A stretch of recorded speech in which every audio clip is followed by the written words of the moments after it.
So here we are in the Hollywood Hills, and this is actually the original location of where Sharon Tate and the others would famously or infamously be murdered by Charles Manson and his crew back in the 1960s. So this is the same location but not the same house, as back in the 90s they would tear down the original structure that the scene happened at, and then they would build a brand new home. And if you ask me, they actually took a massive step back in the design and architecture of this new house because it kind of just looks like a McMansion, like they just threw stuff together to make it look like a really nice house.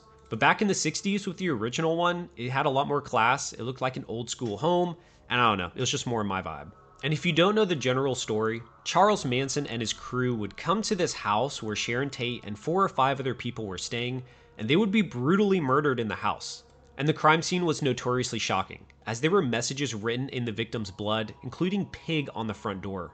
And this would essentially create the infamous Charles Manson.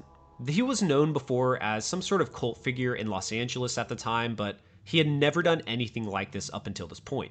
The owner of this building also said that they changed the address to try to get away from the murders and just try to get away from the pop culture of this site, but there's nothing that's going to take away from this. It's always going to be here.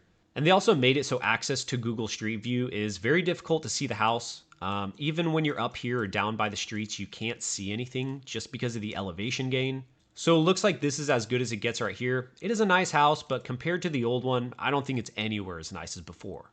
So it looks like this is as good as it gets right here. It is a nice house, but compared to the old one, I don't think it's anywhere as nice as before. So as always, let me know what you guys thought of today's video. I'm always trying something new out, just trying to branch out and see what everybody likes. So let me know in the comments because I read all of them, and I'll see you guys in the next video.